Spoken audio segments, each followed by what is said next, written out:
Sir? Yes, sir. Thank you. How's the sound? Those at home, give a thumbs up if you can hear. All right, good. Those in the room, give a thumbs down if you can hear. Good morning. It's a delight and a privilege to be joining you today. And I appreciate the invitation from, I think it was from Jim originally, and then it passed through the hands of many of you. As was mentioned, I'm the rabbi at Temple Beth Jacob in Newburgh, and I serve in our community not only as the rabbi of our congregation, but as I'll share in a moment. I'm also the co-chair of the Community Relations Council for Orange County Jewish Community.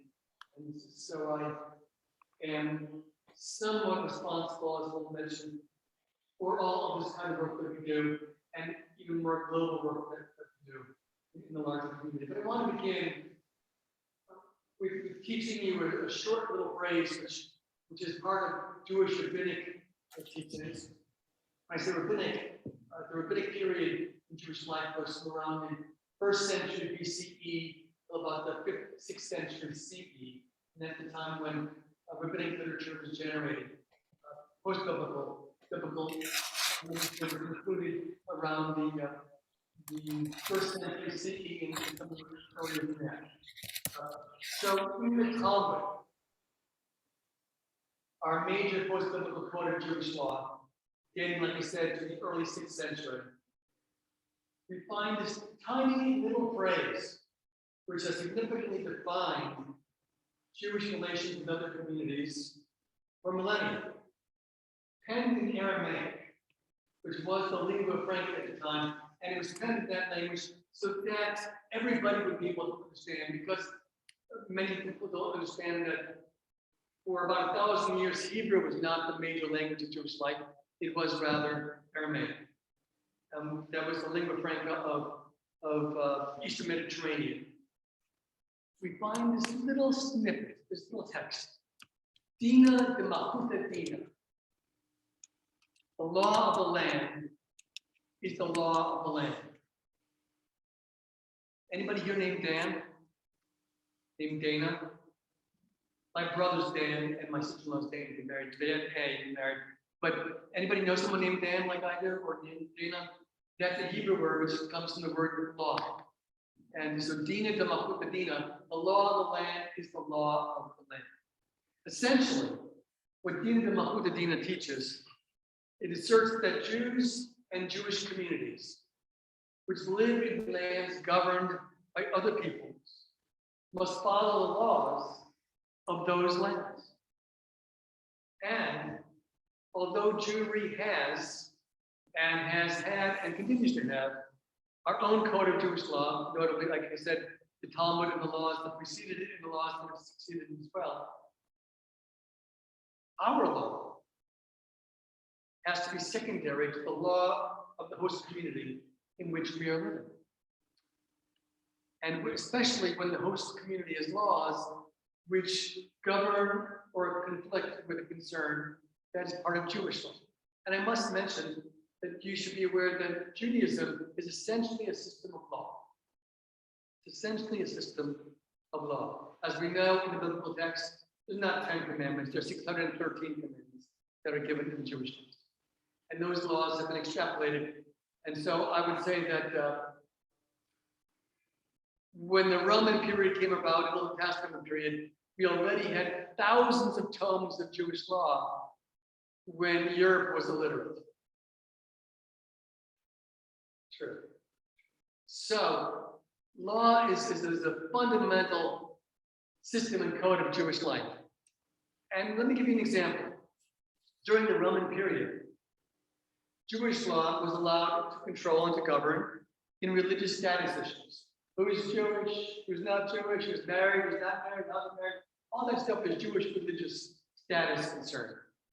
But Roman law prevailed in business and criminal matters. Hence, there were summary criminal courts. Hence, there were crucifixions, and hence we know how that turned out. Similarly, here in America, state laws govern most civil and business concerns. If somebody wants to drive on one of the roads paved and governed by our civil administration, one is required to have a driver's license, insurance on the vehicle, and the like. State law governs, superseding Jewish business law, whatever that might say, although it doesn't govern much regarding driving in America. Driving in Israel, yes, but not driving here. But if a Jewish person or Jewish persons, two of them, wish to marry in New York State, he or she or they, depending upon one's pronouns, must acquire a marriage license, a civil license, from city, county, or municipal court, and then proceed to a Jewish wedding ceremony. Dina de Malchuta Dina. The law of the land is the law of the land, and the Jewish community must follow that law primary and then Jewish law secondary in areas where they both come. So why is this important? The assertion in the Talmud sets not only a legal relationship, I would suggest, stating that Jews and the Jewish community must first follow the laws of the land in which we reside, but secondarily, Jewish law, and more vitally,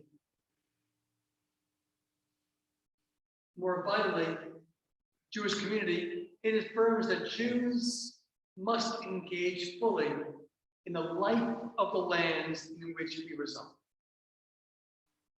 To live in New York and to buy property here, to live in New York and to do business here, Jews cannot or should not, because we do have Curious Joel, we do have our Muncie community, we do have our community in Williamsburg. Jews should not or could not or must not, well say, cloister in one's own enclaves. Although we do know, as I mentioned, that there are those who do. But Dina de Malchuta Dina says, even if you're a Jew living in Curious Joel or in Muncie or Williamsburg, and you want to drive in your vehicle, and you can drive your school bus, which has got all the Yiddish print on it from school there, you still must have a license from the state of New York. And if you're driving that bus, you have a class D or B or C or D or whatever class Q license, whatever it may be.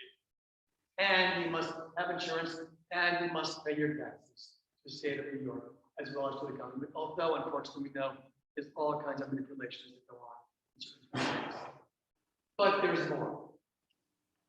There's more. Dina de Malchuta Dina establishes far more than a legal philosophical hierarchy. It establishes a value relationship that requires at least the Jewish community to engage with its neighboring communities of other religious identities. And that teaching, that assertion, coming in the Talmudic day 2,000 years ago, was groundbreaking. No other community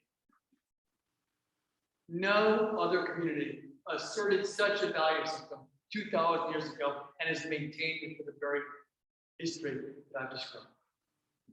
This legal edict set forth an abiding ethos, which has not only guided Jewish communities in interactions with their neighbors, but demanded that Jewish communities engage in such interactions. And it hasn't always been easy. There have been many bumpy bumps along the way. I don't need to rehearse for you the history of crusades, expulsion, ghettos, pogroms, and genocide. It's one reason why those of us in the Jewish community are wearing the sunflower. This piece of art drawn by a 10th grader in a religious school. We're selling them for $5 a piece. We've raised thousands of dollars for highest, among other millions of dollars we've sent to support the Ukrainian community. And I applaud the words regarding the Ukrainian community and support that were mentioned earlier today. But alongside those episodes of pain and of at least bumpy road, the centuries have also seen incredible partnerships, business partnerships when Jewish vintners in Provence were working with Christian shippers in Marseille to move wine around the Mediterranean basin. When Jewish lawyers in London were working with Christian spice traders in Delhi to create new trade in the 14th century. When Jewish bankers in Frankfurt and the Christian church leaders in Rome got together to be able to finance the development of city-states in the Italian and Iberian peninsulas. Partnerships that who could imagine could transpire when at the same time Jews in Venice were conscribed to living behind walls of a ghetto. And these business relationships result in perhaps even far greater, unusual, and unexpected ancillary trade-offs. When the pietistic monarchy in Spain in the late 15th century, completing the Reconquista, expelling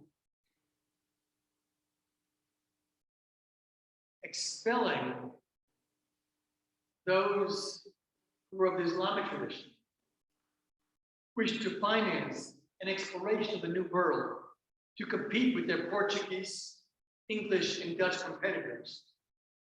It would be Jewish financiers providing the coinage so that Columbus could sail from the Guadalquivir and find his way to El Salvador in the very same year that Ferdinand and Isabella, led by Torquemada, would expel Jews from Iberia in 1490.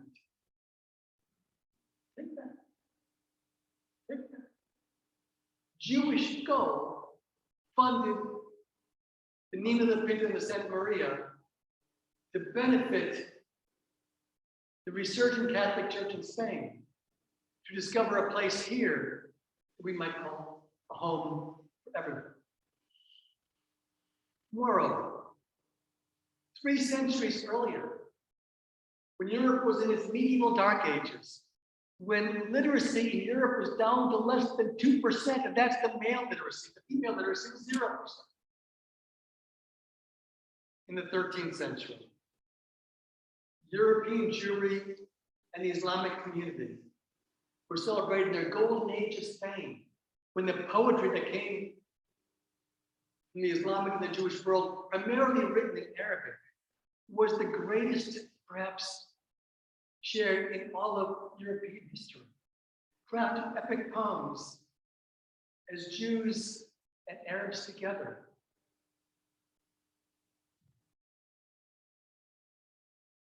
But more, that was the start.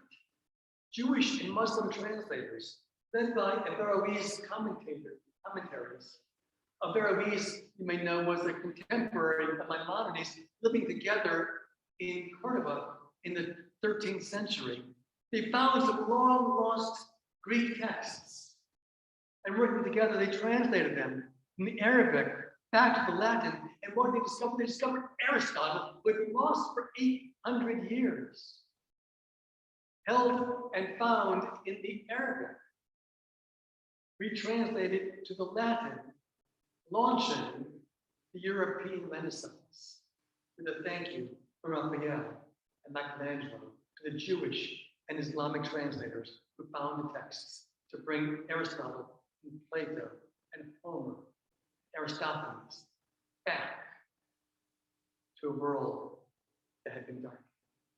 So friends, the success of interfaith collaboration, the vitality of interfaith relations across the millennia is evident and paramount, not only in modest cities like ours in America, but globally. Today, a Jewish president of Ukraine is a world-recognized leader, the likely betting lead in Las Vegas right now for the Nobel Peace Prize, is discussing his country's fate with a leader of the Catholic Church in Rome. And locally, we succeed in our endeavors when we heed the demand of Dina de Malchuta Dina, not merely to build bridges with one another, but to eliminate fences. We're admittedly Another time may have been one which endured abiding distrust. We were, at this time, be one to abide enduring trust. Today, when a wall on a home or a synagogue in Florida is spray painted with a swastika, the members of a local church community come out the very next day to clean that wall, to repair the wall, and to tear down.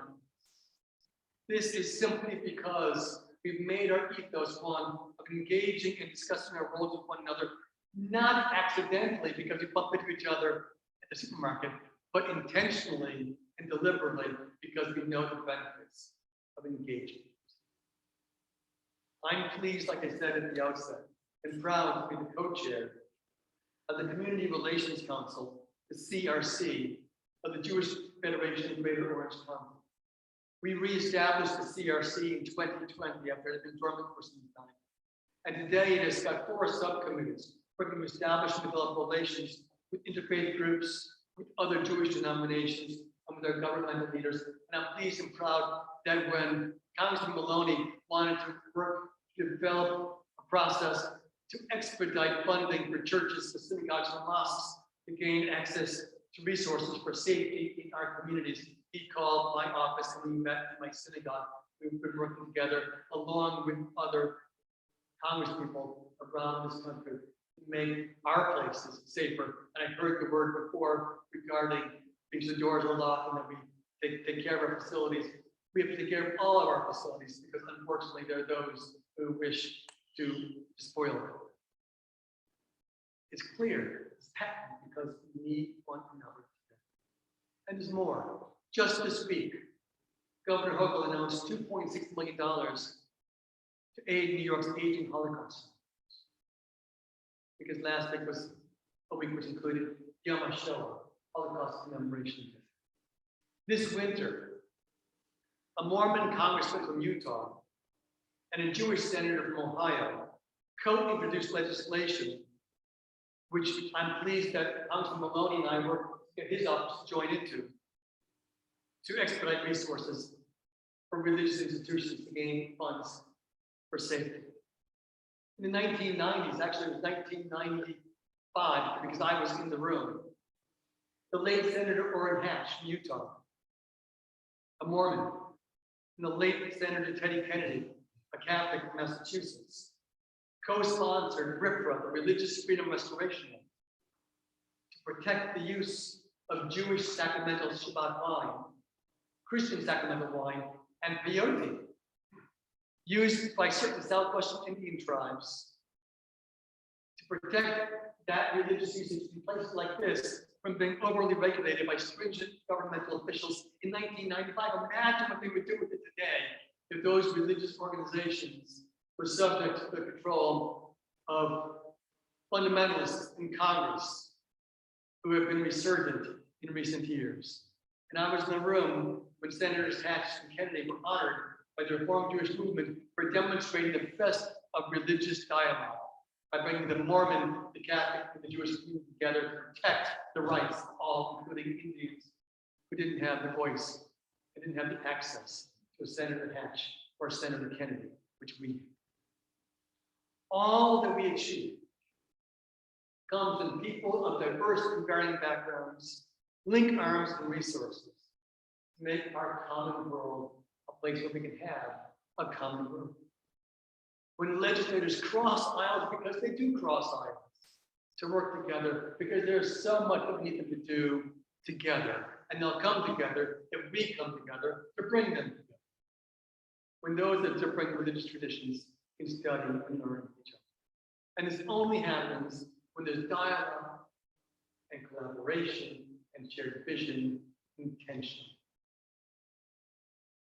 So this rabbi's view of interfaith dialogue is not that it is good or that it is healthy, but rather that it is vital and that it is necessary.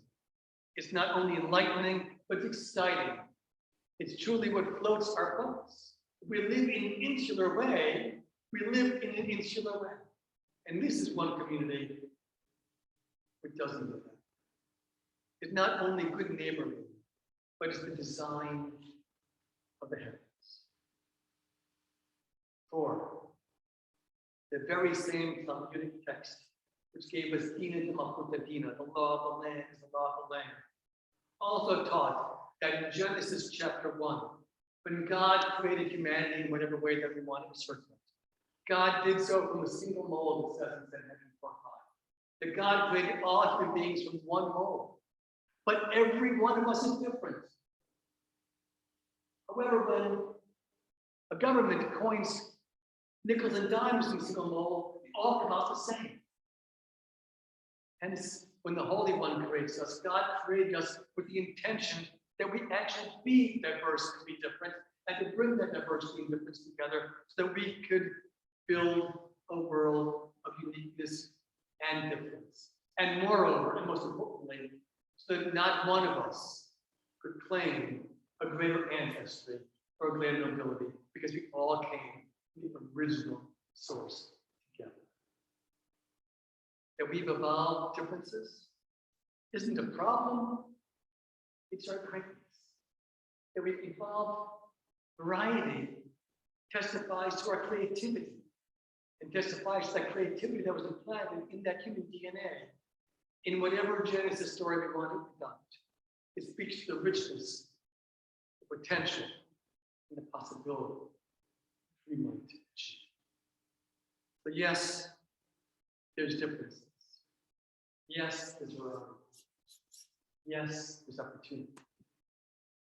Let's go and share. Thank you.